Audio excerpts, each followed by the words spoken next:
tout le monde. Good morning, everyone.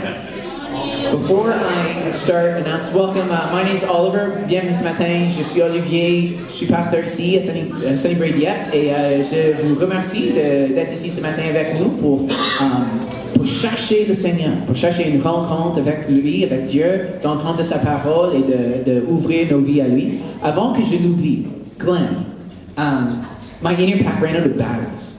Can you see if there's any AAAs? I think 6 AAAs. Or peut-être Andre AAA. Excuse me, this is going to be a little problem in a minute si je ne reste pas ça. J'ai besoin de mes roadies ici. OK. Alors, merci. So, alors qu'il règle ça, while they take care of that, a couple d'annonces. En premier, c'est la fête des mères. Alors, joyeux fête des mères à toutes les mamans. Plus tard, on va prier pour les mamans, mais maintenant, je veux juste dire, oui, merci pour tout que vous faites, les mamans.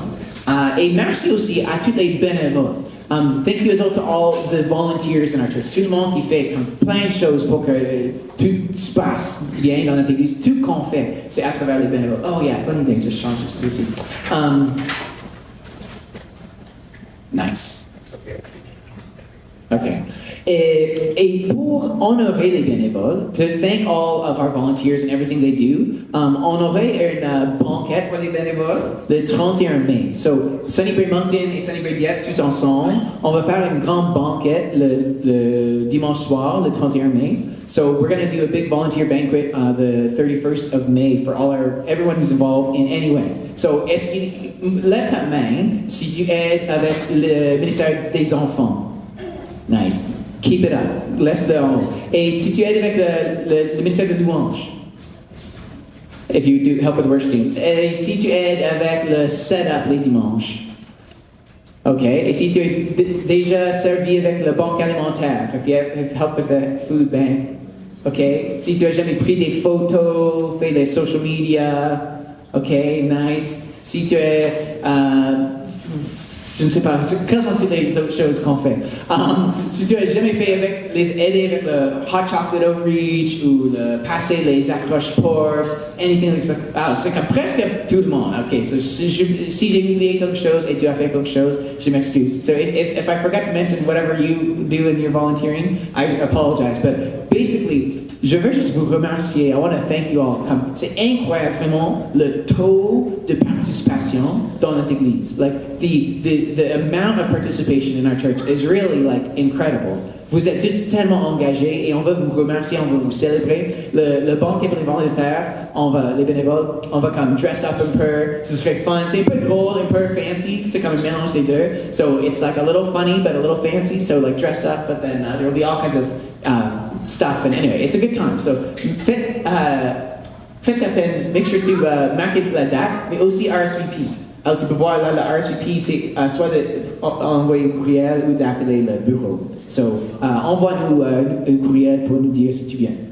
Mais s'il te plaît, venez vous tous si vous faites quoi que ce soit dans l'église.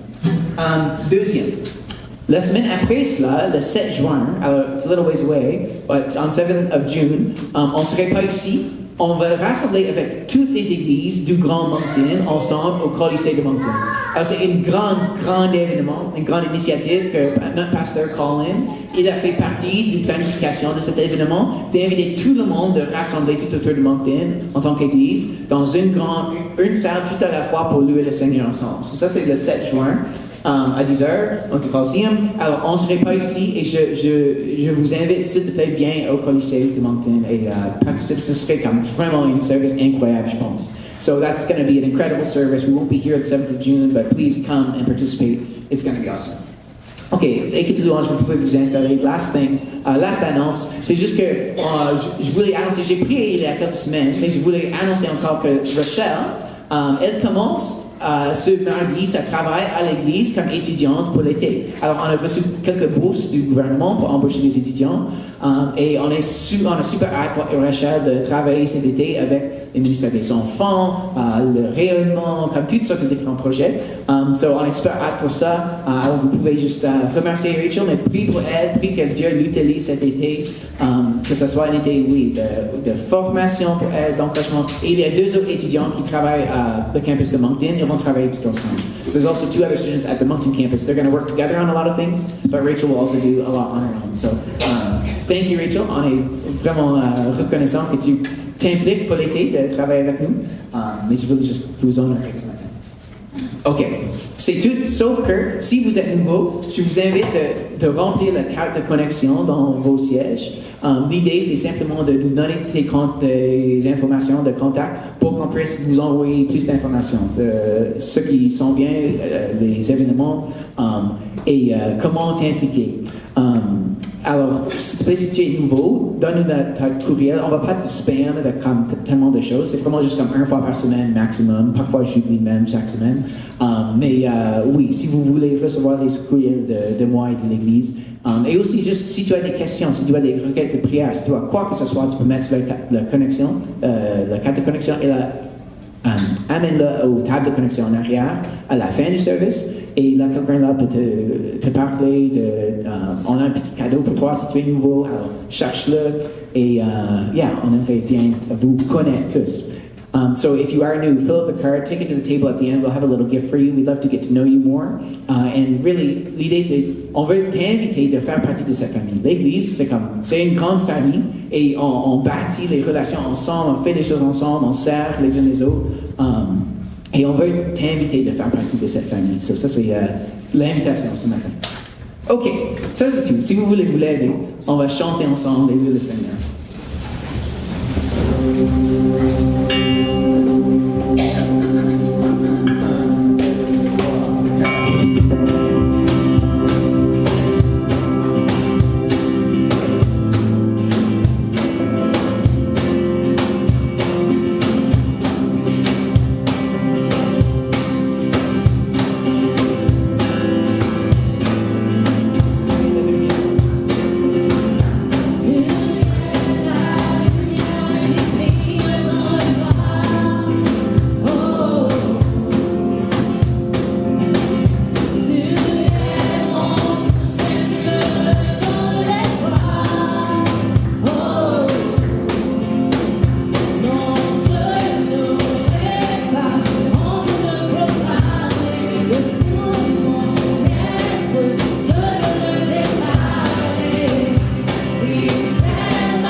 puisque la vie te servirait malgré le prix.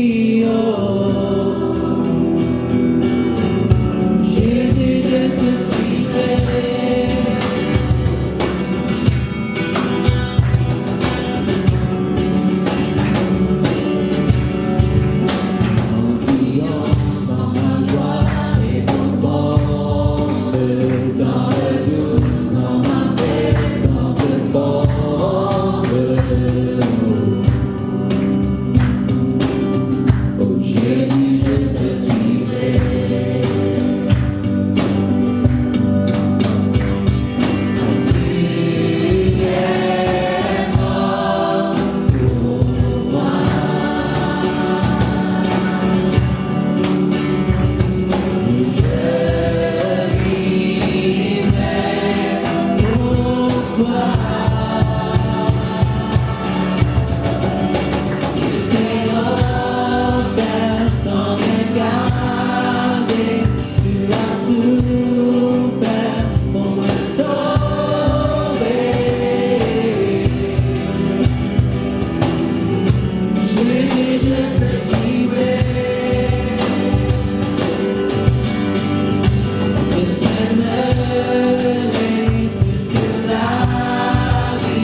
Jésus, je te suivrai.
recevoir ta bonté dans nos vies, pour voir ta fidélité. Et que nos cœurs soient émerveillés et émus de te retourner la gloire et l'adoration pour toute ta bonté. Merci Jésus. Dans ton nom. Amen.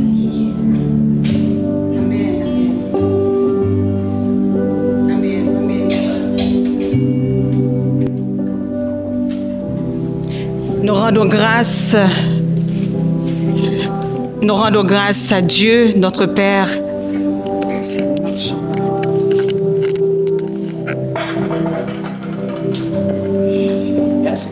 bien.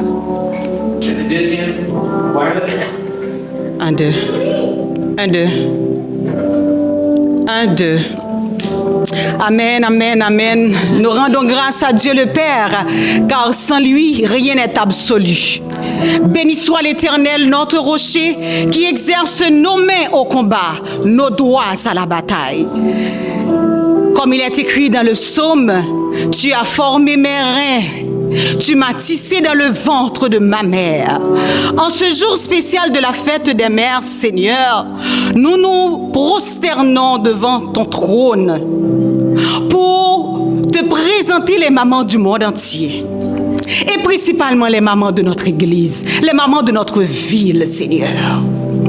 Toi qui sondes les cœurs, tu connais les besoins. Nous ne sommes pas dignes de te prier. Mais tu es un Dieu de grâce, un Dieu miséricordieux. C'est pourquoi nous te supplions, Père, de nous accorder la force, le courage pour cette noble mission. Seigneur Dieu Tout-Puissant, nous te bénissons pour les mamans, les futures mamans. Accorde-leur des accouchements paisibles. Les grands-mères, Seigneur. Ah oui. Tu es le Dieu fidèle qui bénit de génération en génération. À toi la gloire, Elohim, roi de l'univers. Seigneur Dieu Tout-Puissant, nous te remettons les femmes qui espèrent, qui attendent impatiemment un enfant. Les femmes qui font face, Seigneur Dieu, à la stérilité. Seigneur, pour toi, rien n'est impossible. Tu es le docteur par excellence. Tu nous avais jamais dit que les choses seront faciles. Mais tu nous as dit que l'ennemi n'aura pas le dernier mot. L'homme propose, Dieu dispose. Merci Seigneur de nous avoir dirigés vers cette place, car toi seul sais pourquoi nous sommes ici. Nous te remettons Seigneur Dieu le foyer pastoral. Bénis ton serviteur ainsi que son épouse. Guide-les. Accorde-leur, Seigneur Dieu, un soutien constant dans l'œuvre que tu leur as confiée. Père Céleste, bénis les femmes qui interviennent auprès des enfants à l'église des enfants.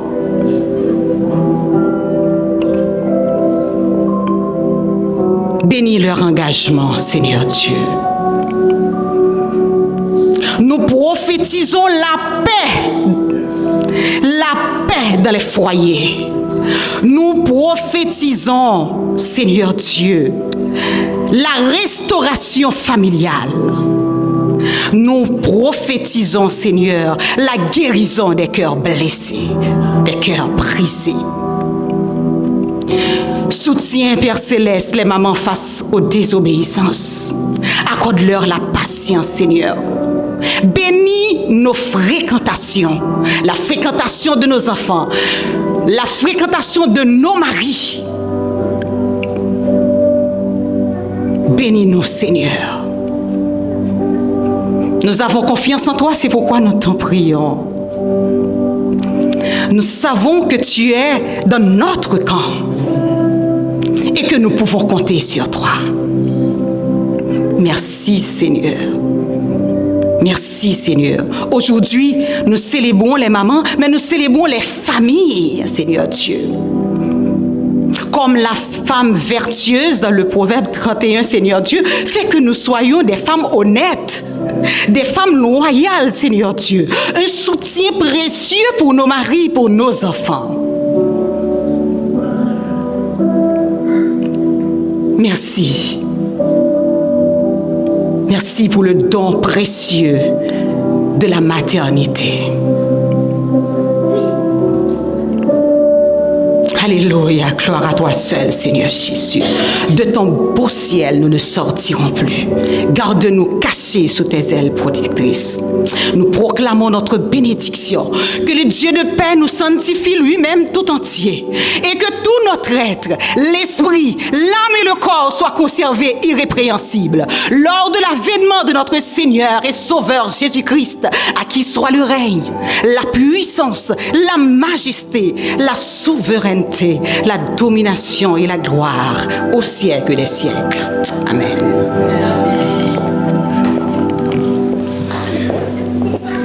Maintenant, lisons la parole de Dieu. Ah oui. Ok, les enfants pourront garder leur place avec le moniteur et nous lisons la parole de Dieu. Vous pouvez vous asseoir aussi.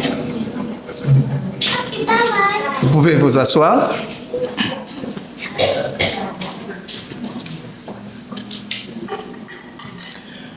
La lecture de la parole de Dieu ce matin se fait dans Colossiens, le chapitre 3, le verset 1er jusqu'au 17e verset.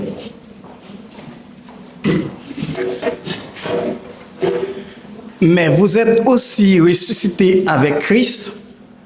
Recherchez donc les réalités d'en haut, là où se trouve Christ, qui siège à la droite de Dieu. De toute votre pensée, tendez vers les réalités d'en haut et non vers celles qui appartiennent à la terre. Car vous êtes morts et votre vie est cachée avec Christ en Dieu. Lorsque Christ apparaîtra, lui qui est votre vie, alors vous paraîtrez, vous aussi, avec lui dans la gloire. Faites donc mourir tout ce qui, dans votre vie, appartient à la terre, c'est-à-dire les conduites, l'impureté, les passions incontrôlées, les désirs mauvais et la soif de posséder, qui est une idolâtrie. Ce sont de tels comportements qui attirent la colère de Dieu sur ceux qui refusent de lui obéir. Vous-même aussi, vous commettiez ces péchés autrefois lorsqu'il faisait votre vie. Mais à présent, débarrassez-vous de tout cela. Colère, irritation, méchanceté, insulte ou propos grossiers qui sortiraient de votre bouche. Vous mentez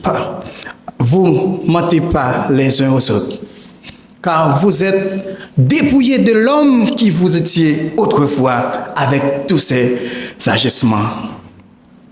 Vous vous êtes revêtus de l'homme nouveau. Celui-ci se renouvelle pour être l'image de son Créateur afin de parvenir à la pleine connaissance.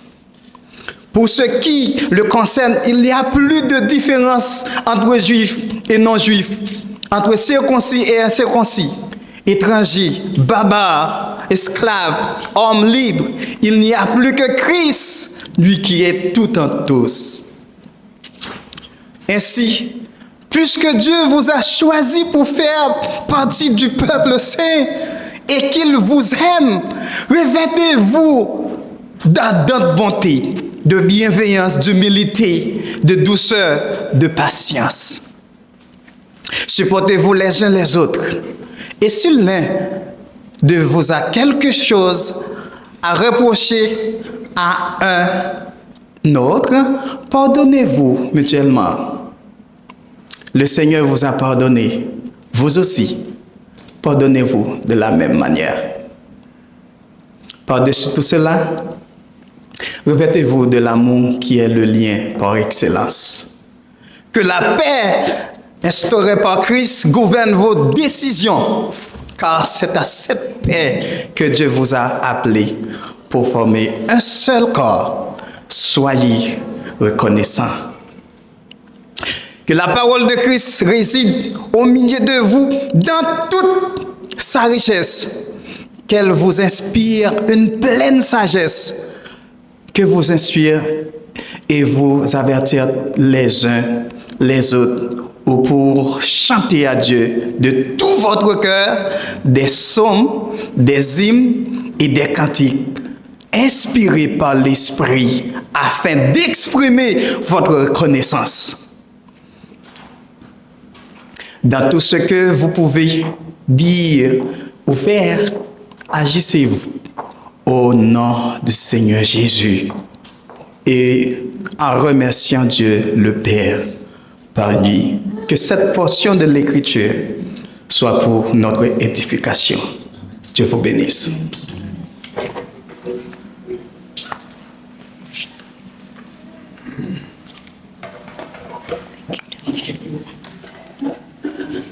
Good morning. Our passage this morning is taken from Colossians 3, verses 1 to 17.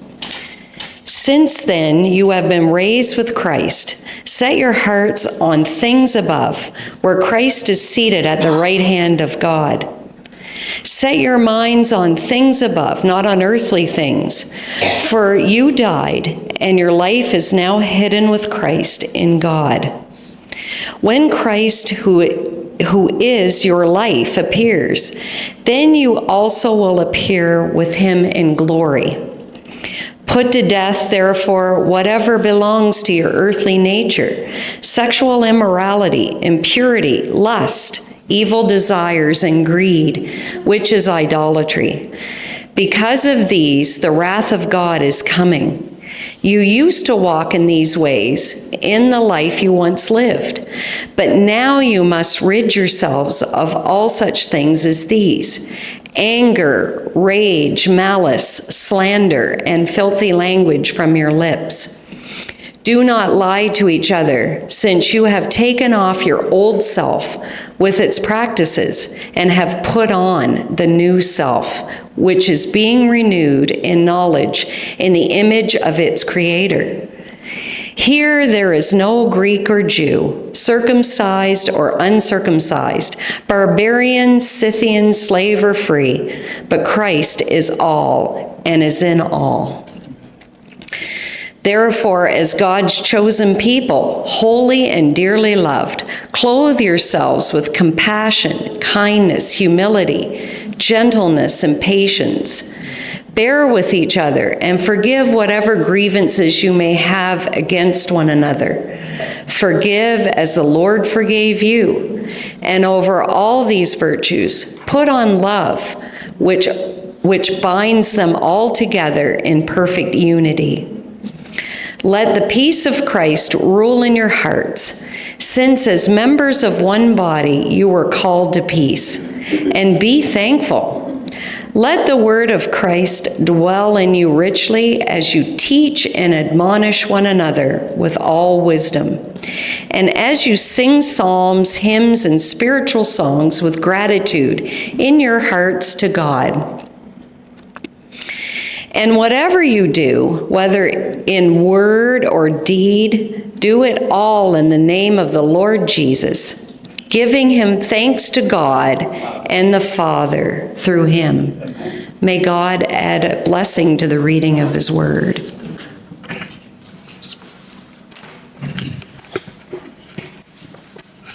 Thank you, Kim and Dovik. Bonjour, joyeux fête des mères. Alors aujourd'hui, on continue notre série de messages qui s'appelle « Mise à part ». Mise à part, c'est une série sur la sainteté. La sainteté, c'est comme un mot religieux, mais ce que ça veut dire, une définition simple, c'est d'être mise à part, d'être spécial pour un but, un objectif spécial. Et la sainteté aussi, ça fait référence à comment Jésus transforme nos vies. Dans notre passage, on a lu, ça c'est comment vous avez agi dans votre vie passée. Maintenant, on est transformé, on vit différemment. Ça c'est la sainteté. On est déclaré saint dans un moment où on est uni à Christ, on est saint immédiatement, mais là aussi on grandit dans la sainteté, alors qu'on est plus près de Jésus, on marche plus près du Saint-Esprit, notre vie est transformée, de ressembler de plus en plus à Jésus. Ça, c'est la sainteté. Alors, dans cette série, on discute de comment Jésus transforme nos cœurs en premier, et là, alors que nos cœurs sont transformés, sont plus en ligne avec Jésus, là, ça découle dans les aspects de notre vie, dans toutes sortes de choses pratiques dans nos vies. Alors, on discute des différents aspects de nos vies. Et alors, ce matin, on va discuter le domaine de la sainteté dans les relations. La semaine dernière, on a discuté les relations sexuelles. Cette semaine, on ne discute pas les relations sexuelles, mais les autres types de relations, les amitiés, la fraternité. Dans notre texte qu'on a lu, en verset 12, ça dit ainsi, puisque Dieu vous a choisi pour faire partie du peuple saint et qu'il vous aime, revêtez-vous d'ardente bonté, de bienveillance, d'humilité, de douceur, de patience. L'appel de Dieu n'est pas juste d'être un individu saint, mais que nous soyons ensemble un peuple saint. Il y a un aspect collectif de la sainteté, que nos relations soient caractérisées par la sainteté, que la façon qu'on interagisse avec les uns les autres ressemble à Jésus. Ça, c'est la sainteté relationnelle. Dans le texte de Colossiens et tout à travers le Nouveau Testament, il y a tout un groupe de commandements qui s'appellent les commandements les uns les autres. Il y a toute une liste de ces choses. Dans notre texte, il y avait en verset 9, ne vous mentez pas les uns aux autres. En verset 13, supportez-vous les uns les autres. Verset 16, ça dit que la parole de Christ réside au milieu de vous dans toute sa richesse, qu'elle vous inspire une pleine sagesse pour vous instruire et vous avertir les uns les autres. Alors, il y a toute une liste de commandements que tu ne peux pas accomplir toute seule. Tu ne peux pas être un chrétien toute seule, parce que de suivre ces commandements de Jésus, ça nécessite quelqu'un d'autre pour faire les uns les autres. La vision du Nouveau Testament pour la communauté chrétienne, pour l'Église, c'est une communauté de relations proches qui aiment les uns les autres profondément. Ça, c'est la vision. Ça, c'est la sainteté relationnelle.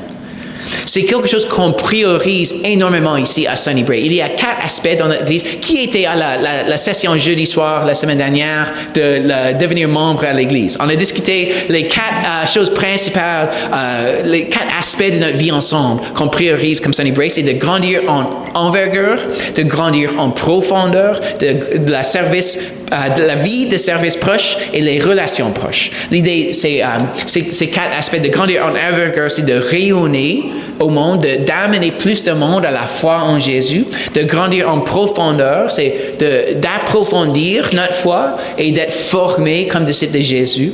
Puis la vie de service proche, c'est d'équiper nous tous pour servir dans l'Église et servir dans la communauté. Et finalement, les relations proches, c'est qu'on investit beaucoup d'énergie alors pour que nous soyons entre nous, qu'on ayons les relations proches, les vraies amitiés profondes, les vraies relations, la vraie communauté. Ça, c'est essentiel à nous en tant que Sunnybray et dans la Bible. C'est une partie essentielle de la vision pour l'Église. Alors, les relations proches, la sainteté relationnelle, c'est central. Mais la question, c'est, est-ce que parmi nous, est-ce que c'est vraiment toujours le cas? Ça, c'est la tension. C'est pourquoi ce message est important. Est-ce qu'on incarne vraiment, actuellement, cette vision des relations proches? Je pense qu'il y a un danger. Il y a des choses qui peuvent empêcher la réalisation de cette vision, de cette valeur des relations proches, la sainteté relationnelle. Un des dangers, c'est juste les relations de surface. C'est que l'Église soit juste un moment encourageant les dimanches, mais là, on ne bâtit pas vraiment les relations de profondeur. On a la même conversation de 5 minutes chaque semaine à l'église. Oui, c'est comme, oh, comment ça va? Oui, oui, très bien. Et toi? Oui, oui, oui, très bien. Et ta femme? Oui, oui, elle va bien. Et la tienne? Bien, bien. OK. Ben, à la semaine prochaine. C'est comme, si vous avez eu cette conversation à l'église, je l'ai eu aussi. Mais n'est-ce pas qu'on veut plus que ça? On veut des relations plus profondes que ça. Qu'on est dans les vies des uns des autres, assez qu'on connaisse vraiment que ce qui se passe dans la vie, qu'on se voit plus que juste le dimanche matin, qu'on se voit tout à travers la semaine. Mais il y a un danger qu'on bâtisse juste les relations de surface. Un deuxième danger qui empêche les relations proches, c'est les conflits non résolus. Parfois, on développe les relations proches, mais là, il y a un conflit. Et ça détruit ce qu'on a bâti dans un moment, ou ça détruit petit à petit, parce qu'on ne le confronte pas, on ne résout pas le conflit. Parfois, les conflits arrivent à cause des différences culturelles ou théologiques, les différences de valeurs. Mais aussi, parfois, les gens font des choses qui ne sont pas bonnes. Les gens font des choses qui nous blessent. Et soit on ne confronte pas la situation, et ça permet une amertume à développer, ou on ne pardonne pas. Il y a toutes sortes de raisons que les conflits se passent. Mais c'est juste que si on ne les résout pas, ça empêche cette sainteté relationnelle, ça empêche ces relations proches. Mais Dieu nous appelle d'être un peuple saint. Dieu nous appelle d'être une communauté unifiée, une communauté humble qui soutient les uns les autres, qui pardonne et qui résout les conflits avec la grâce. Bref, une communauté de vrai amour fraternel. Alors, ce matin, ce message est important, je pense, parce que je m'inquiète.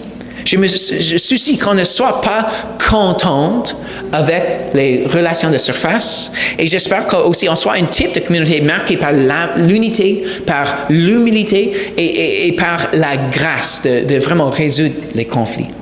Alors, en premier, je vais discuter plusieurs aspects de la relation, la sainteté relationnelle. Et en premier, c'est l'unité.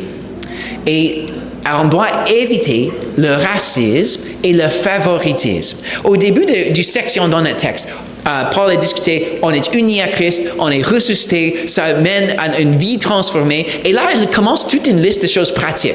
La première chose qu'il mentionne, c'est ceci, verset 11. Pour ce qui concerne, cette idée d'être unis à Christ, d'avoir une vie transformée, pour ce qui concerne, il n'y a plus de différence entre juifs et non-juifs, entre circoncis et incirconcis, étrangers, barbares, esclaves, hommes libres. Il n'y a plus que Christ, lui qui est tout et en tout. Alors, à cette époque-là, les juifs et les non-juifs étaient vraiment dans la mentalité de Paul, les deux grandes catégories de personnes. Parce que Paul, il était juif. Et la plupart des chrétiens au début étaient juifs. Parce que Jésus était le Messie juif. Il a accompli la vision de l'Ancien Testament pour le Messie. Alors, beaucoup de juifs ont cru en Jésus. Et là, ils ont formé les églises. Mais là, ils ont réalisé que Christ les a envoyés à tout le monde. Pas juste à la peuple juif, mais que l'évangile, l'invitation à se joindre au royaume de Dieu, c'est pour tout le monde entier, toutes les peuples, et que Dieu est en train de faire une famille de toutes les nations du monde. Alors, ils ont amené l'évangile aux autres nations. Et les autres nations ont commencé à croire en Jésus. Et là, ils s'intègrent dans les églises. Mais là, ils ont réalisé, nous sommes différents. Nous avons des pratiques différentes, des valeurs différentes. Et c'était la plus grande conflit. La plupart des lettres du Nouveau Testament été écrites pour résoudre ce problème. C'est la plus grande tension dans le Nouveau Testament. C'est comment est-ce qu'on résout ces conflits, ces tensions entre les différents peuples, entre les différentes races, les différentes ethnies. Et puis aussi, Paul mentionne les esclaves et les hommes libres. Dans cette époque-là, ces deux choses étaient vraiment les clés de différence de statut socio-économique. L'esclavage, à cette époque-là, n'était pas la même de l'esclavage en Amérique, qu'on imagine souvent. Ce n'était pas bon, mais c'était différent. juste pour ce matin, c'est assez de savoir que, oui, les hommes libres et les esclaves, ce sont comme deux niveaux de statut social, statut socio-économique, qui avaient vraiment pas beaucoup de relations d'amitié. C'était une relation comme de maître et d'esclave. Mais Paul dit, dans l'Église, ce n'est pas comme ça. Dans l'Église, on a des différents statuts sociaux, on a des différences socio-économiques. Mais ça ne nous informe pas comment interagir les uns les autres, comment nous aimer. On est tous unis. Il n'y a plus, ces distinctions-là ne nous informent pas comment vivre notre vie ensemble. Il n'y a pas de favoritisme envers les riches, il n'y a pas de racisme. Ça, c'est radical pour cette culture-là. Et je pense aussi que c'est radical pour la nôtre. Comme, regardez autour de vous. Est-ce qu'il y a des différences entre nous? Oui, il y a des blancs, il y a des noirs, il y a des hispaniques. Shiori n'est pas ici ce matin, mais normalement, il y a au moins un asiatique. Et on est différents. Dans la plus profonde, on est la même. On est créé dans l'image de Dieu. On est tous de infinie valeur. Mais Dieu a créé toutes sortes de différentes cultures. Et toutes ces cultures sont différentes. Mais ils ont une beauté. Chacun a des forces, a des choses belles qu'on apprécie. On ne minimise pas qu'il y a des différences de culture. Parce que c'est là, c'est vrai, c'est réel. Mais aussi, on doit reconnaître qu'il y a une richesse dans chaque culture. Et surtout dans chaque expression culturelle de l'Église, de le christianisme. Qu'il y a des forces dans chacun. Comme les cultures africaines et haïtiennes, vous nous apportez la passion, la faveur dans la prière. Même juste regarde la différence entre Dovik qui est là et Kim. C'est différent. Il y a une différence d'expression. Et il y a une valeur dans ces deux cultures, dans ces deux expressions. Et on doit reconnaître aussi qu'il n'y a pas une culture chrétienne. Le christianisme, quand ça entre dans une culture, ça adapte à la culture. Les Juifs, ils avaient une différente culture que les non-Juifs. Mais quand l'Évangile est venu aux non-Juifs, ça a adapté, ils ont utilisé leur structure. Même le mot Église, ecclésia, dans le Nouveau Testament, c'est pas un rassemblement juif, c'est un rassemblement grec. Le mot juif, c'est la synagogue. Alors même le mot Église, c'est une adaptation à la culture grecque. Alors, ça arrive toujours, mais on doit reconnaître qu'on a des différences, mais aussi qu'on a des forces. Oui, l'Église africaine, c'est plus chaud dans sa expression.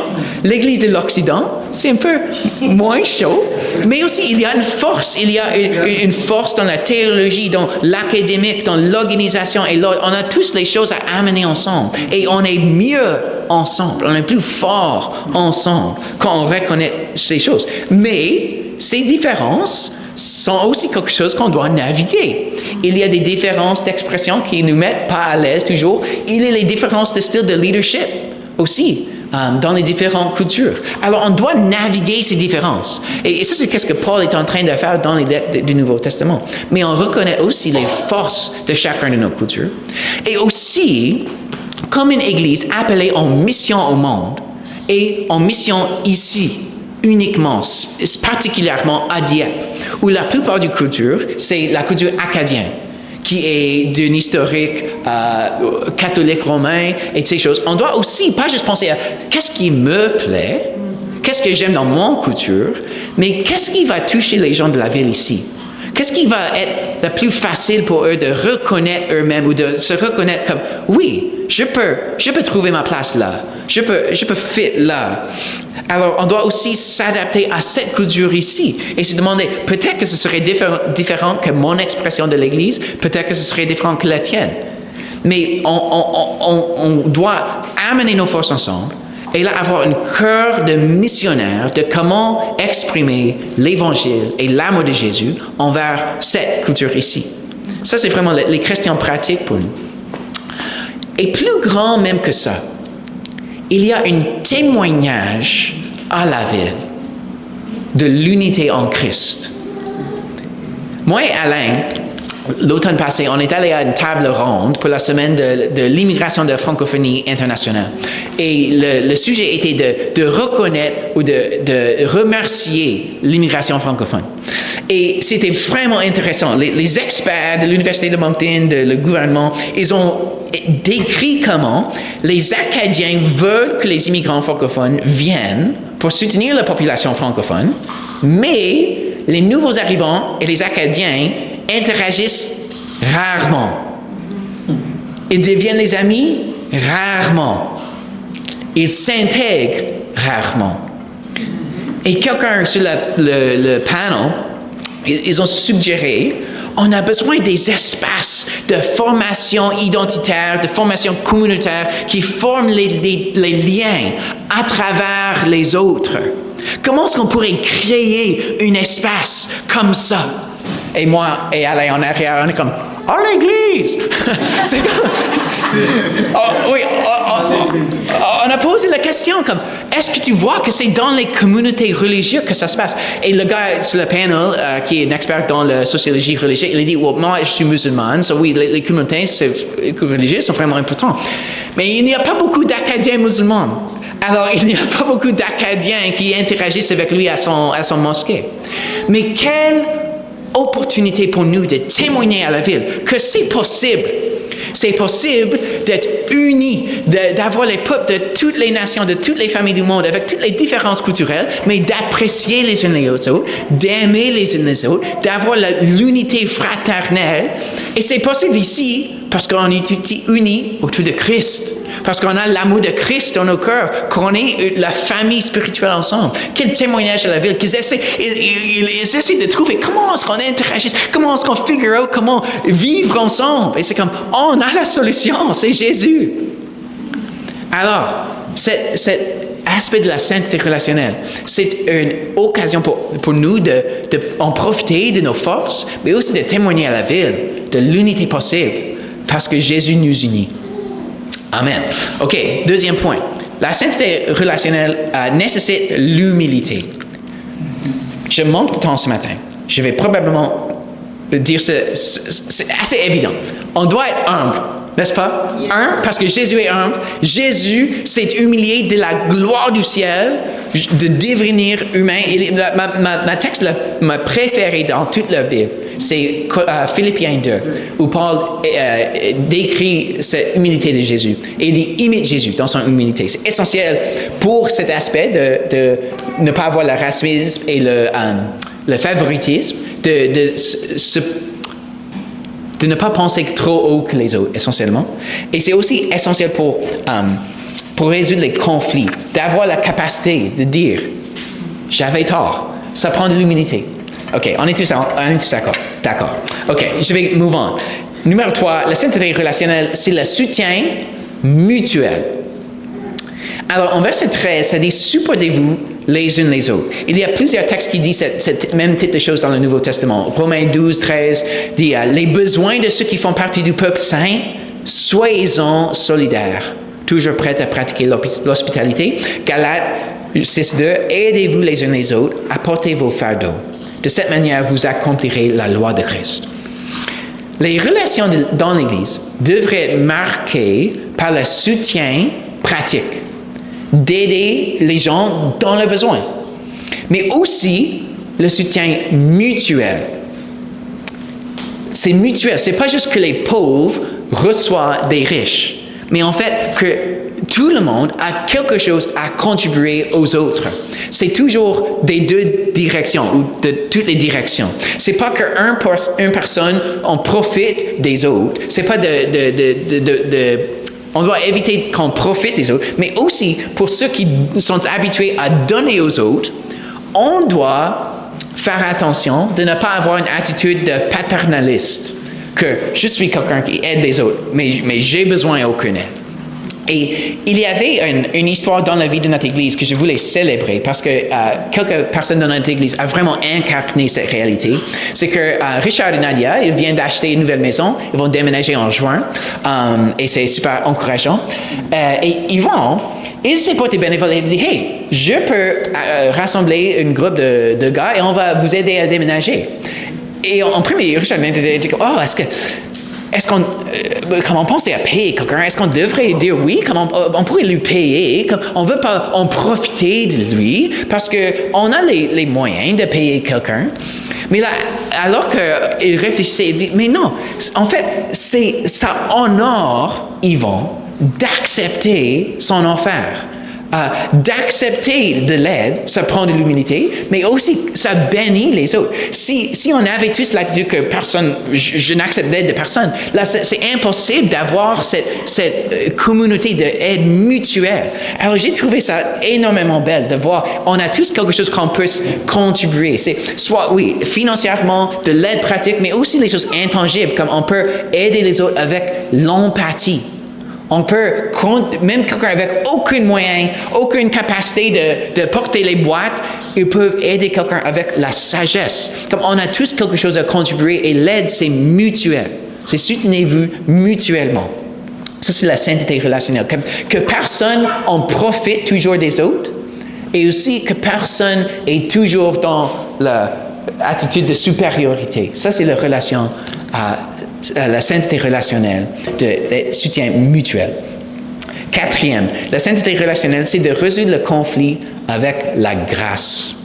Verset 13, si l'un de vous a quelque chose à reprocher à un autre, pardonnez-vous mutuellement. Le Seigneur vous a pardonné, vous aussi, pardonnez-vous de la même manière. Alors, on entend ça, et souvent, en premier, on pense, je dois juste ignorer quand quelqu'un fait quelque chose de mal. Je dois juste ignorer, je dois juste absorber, je dois pardonner parce que Jésus me pardonne toujours. Mais je vous demande, est-ce que le pardon du Seigneur implique qu'il ne nous confronte jamais? Non. Jésus nous pardonne, mais il nous confronte. Il dit, hey, ce que vous faites n'est pas bon. Alors arrête. Mais sache que je te pardonne. Paul dit, si l'un de vous a quelque chose à reprocher à un autre, alors qu'est-ce qu'on est supposé de faire? Est-ce qu'on est supposé de juste toujours ignorer et jouer le martyr? Non. Est-ce qu'on est supposé de parler aux autres membres de l'Église pour se plaindre? Non. Est-ce qu'on est supposé de poster sur Facebook? Non. Reproche la personne, confronte-la. Explique le problème et pourquoi ça t'a fait mal, pourquoi ça t'a troublé. Mais aussi, on offre la réconciliation. On dit, hey, ça m'a vraiment fait mal, mais je te pardonne. Réconcilions-nous ensemble. Ça, c'est de résoudre le problème avec la grâce. C'est la vérité et la grâce. C'est toujours ça. Jésus a incarné la plénitude de vérité et la plénitude de grâce. Et c'est pareil dans nos relations. On doit être authentique. On doit se dévoiler et dire, hey, quelque chose m'a fait mal. Mais là aussi, je veux réconcilier. Je veux vous pardonner. Ça, c'est comment on résout les problèmes réellement. Et je serai honnête, ça, c'est un défi pour moi. Je ne suis pas très à l'aise avec le conflit. J'aime le conflit comme les débats intellectuels. J'aime ça beaucoup. Mais les conflits plus relationnels, les conflits plus personnels, j'ai beaucoup de difficultés avec cela. Quand quelqu'un me fait mal personnellement, j'ai beaucoup de difficultés de l'exprimer honnêtement, d'exprimer la vérité. Normalement, j'absorbe le conflit plutôt de le confronter. Et parfois c'est bien, parfois c'est gracieux, on ne peut pas confronter tout. Mais si on fait ça toujours, si on dit je vais absorber le conflit, au fur et à mesure, ça cause une accumulation de frustration, de division, d'amertume, de ressentiment. Ce n'est pas bon. J'ai beaucoup de difficultés de dire à quelqu'un qui m'a fait mal. Alors, pour moi, ce matin, ça c'est où le texte me confronte. Ça c'est où je prêche à moi-même ce matin. Ça c'est où je vois que je ne vis pas toujours la sainteté relationnelle. Alors, je vais terminer avec ceci. Qu'est-ce qu'on fait quand on voit un aspect de notre vie qui ne se conforme pas à la volonté de Dieu? Qu'est-ce que je fais quand la Bible me confronte? Quand je vois que mon comportement n'est pas sain, que je ne suis pas exactement la volonté de Dieu, et ça cause le problème dans ma vie. Qu'est-ce qu'on fait alors? On se repentit. On dit à Dieu, Seigneur, tu as raison. Ce que je fais, c'est pas bon. Il y a un problème dans ma vie, ça cause des problèmes, et je te demande de m'aider, je te demande de me pardonner, mais aussi de me transformer, de me changer de mon cœur et de changer mes comportements. Parce que je ne veux plus faire cette chose-là, parce que ça cause des problèmes, ça m'éloigne de toi, ça m'éloigne des autres. Je veux suivre de plus près le chemin de Jésus. Ça, c'est qu'est-ce qu'on fait. Alors, je prie ce matin que s'il y a un de ces aspects qu'on a discuté, de la relation, la sainteté relationnelle, que qu'est-ce que vous exprimez à Dieu? Que vous dites à Dieu, Seigneur, je veux changer. Je veux changer. Ça, c'est essentiel, d'exprimer à Dieu notre volonté d'être transformé. Et là, comme on a discuté la première message de cette série, il y a 2 semaines, pour transformer notre cœur et là, par conséquent nos comportements, on pratique les disciplines spirituelles et on contemple la gloire de Jésus. On a regardé ce texte en 2 Corinthiens 3:18. Et nous tous qui, le visage découvert, contemplons comme dans un miroir la gloire du Seigneur. Nous sommes transformés en son image, dans une gloire dont l'éclat ne cesse de grandir. C'est là l'œuvre du Seigneur, c'est-à-dire l'Esprit. Alors que nous contemplons la gloire de Jésus, il nous transforme petit à petit. Alors, si tu vois dans ta vie que tu n'atteins pas le standard relationnel, de sainteté relationnelle, par rapport à la favoritisme ou le racisme, par rapport à l'humilité, le soutien mutuel, de résoudre le conflit avec la glace, contemplons la gloire de Jésus. Regardons Jésus, sa vie incroyable, remplissons nos esprits de comment il n'a jamais montré le favoritisme, comment il s'est humilié de la gloire au ciel pour devenir homme, qu'il est venu pour servir, pour donner sa vie, et comment il a incarné la plénitude de la grâce et de la vérité. Et alors que nous contemplons la gloire de Jésus, nous sommes transformés en son image dans une gloire qui ne cesse de grandir. Alors, contemplons maintenant la gloire de Jésus dans la Sainte Seine. L'équipe de louange, vous pouvez vous installer maintenant. Un des noms pour la Sainte Seine, c'est la communion.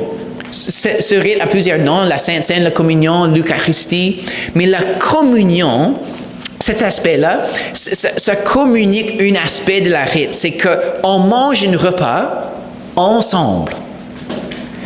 C'est pas juste beaucoup d'individus qui mangent eux-mêmes, mais on mange un repas partagé.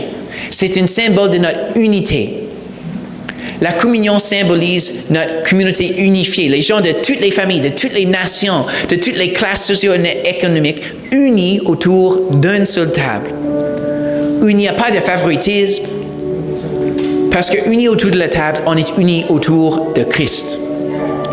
Et de manger ensemble, dans la culture de Jésus, mais aussi dans notre culture, ça implique qu'on est amis, qu'on a une relation. On ne mange pas souvent avec les étrangers, sauf si on est en train de bâtir une relation.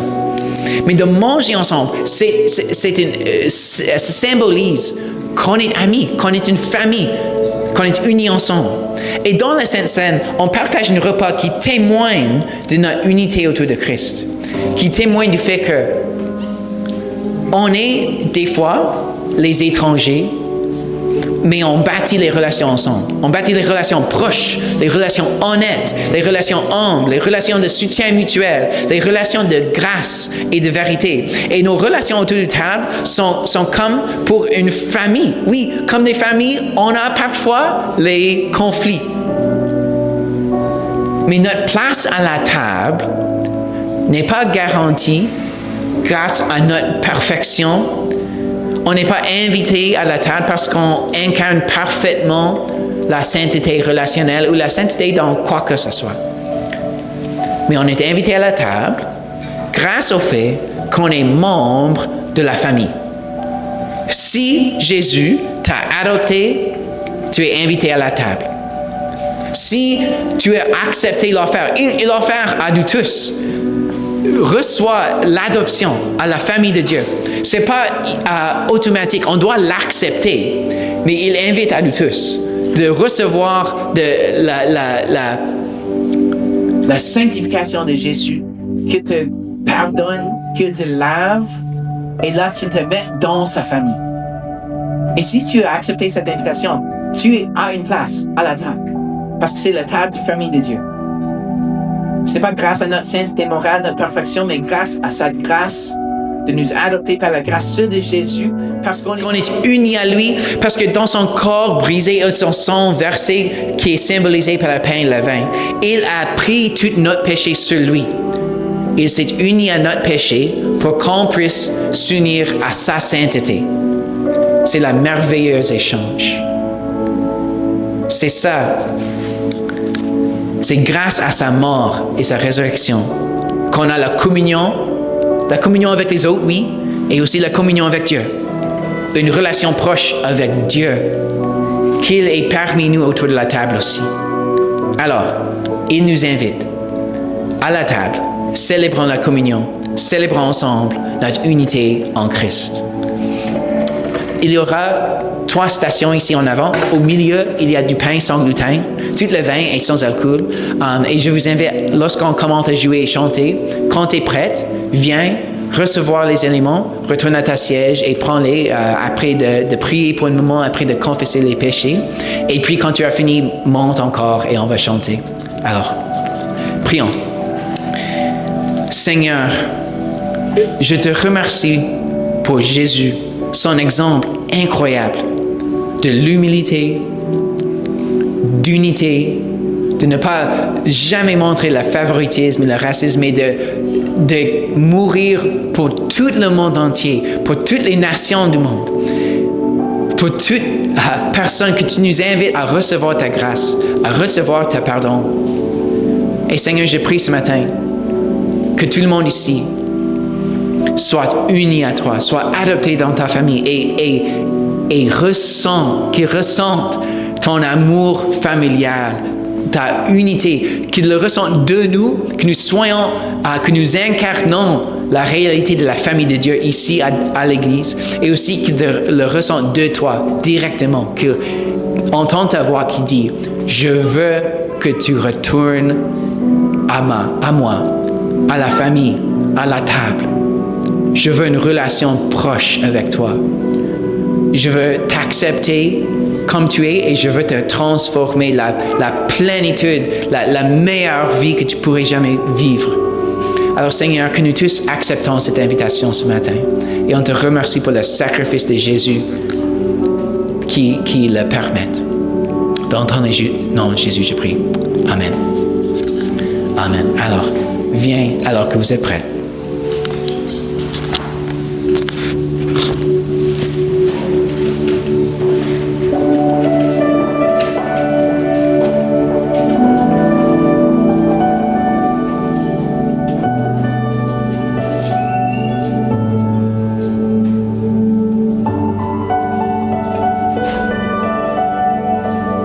Quand les joies éphémères disparaissent, quand les doutes envahissent.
que tu révèles de plus en plus à nous ta gloire, ta bonté, l'incroyable majesté de Jésus. Et alors que nous contemplons sa gloire, que nous soyons transformés, que nous soyons inspirés à suivre son exemple, que nos cœurs soient remplis d'amour, qu'ils soient remplis de grâce, de foi, de paix, et que ça déborde de nos vies envers les autres.